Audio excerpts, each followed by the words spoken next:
Many of you have heard of the school to prison pipeline, which is basically a theory that says that discipline and policing within the schools makes that introduction to the criminal justice system, which ultimately leads to a child being placed in jail.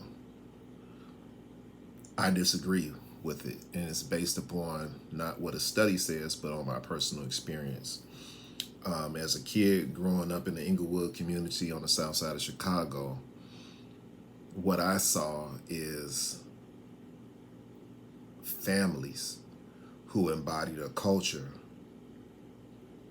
of defiance to like societal norms of, working, socializing within your neighborhood, being people of good cheer, friendly with one another, etc.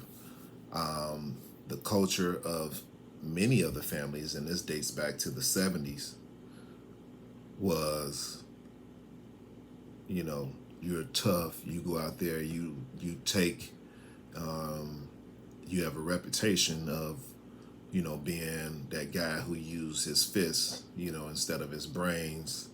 That was supported by the family who would join in once that person got into trouble that they started but could no longer handle. The family would pour into it, and then you would have a Hatfield and McCoy situation in the streets. That is, in my experience, where the pipeline to prison comes from. It comes from a culture. It comes from an outlook that people have. This is the way you deal with tough situations. This is the way you deal with conflict. This is the way you handle an argument. Something that could just be verbal or disagreement. It could be verbal. No, because they're disrespecting you. So you go to the fisticuffs. And then, of course, that graduated until the use of weapons. You know, Saturday night specials became very popular in the 70s, I'm sure, and 60s, I'm sure as well, and it led to people dying from conflict that couldn't be resolved through a conversation. It had to go to the extremes. Another thing that I personally attribute to it is the over emotionalism that is experienced by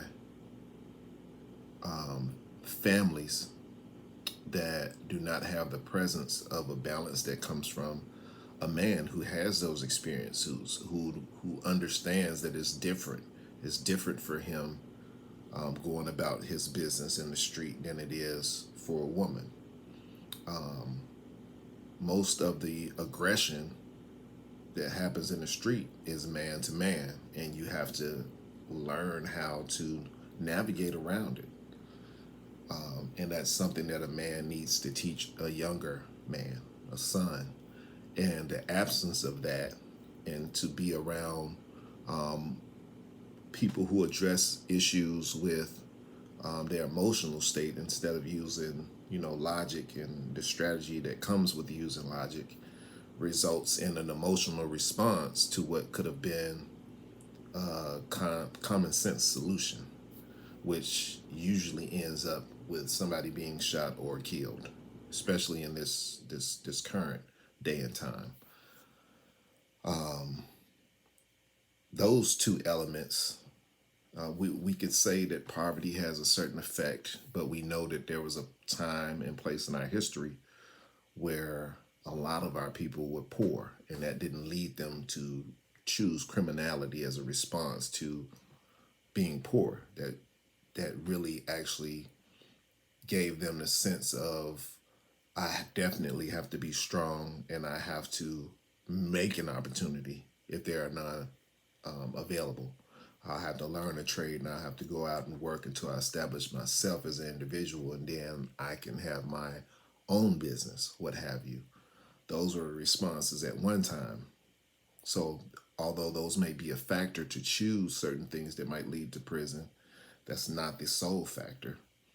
The sole factor, well, not the sole factor, but a major contributing factor is the fact that we have a culture that supports it and that looks at it in a positive manner. And it's even celebrated in the subculture in the streets. It's celebrated. Especially today, you look at the gang culture in Chicago now that is mostly made up of cliques. You become known and feared and revered by how many people you have shot and killed.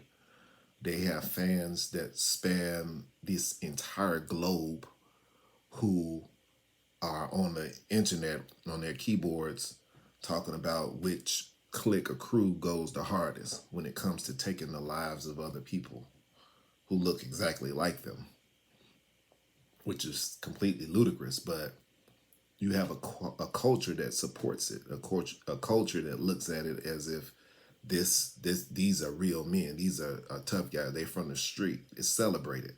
So until you can reverse the way that we see things and place that value on life that is supposed to be there, then nothing will change. I heard a really wise man say, I was there personally. He had lost his son, who was also a Chicago police officer, to violence. And he made the statement, we got to find out what's turning our children into monsters and change it. And the monster is being created by the culture that supports and celebrates the violence that occurs in our neighborhoods every day. Until we reverse that, then it doesn't matter what. You can blame the pipeline on anything, but the pipeline is coming directly from that culture and the values that that culture do not have. That's my take on it. If you appreciate it or not, hey, leave your comments below. As often as I can, I'll try to log in and respond to them. And thank you. Like and subscribe if you want to. If not, appreciate you.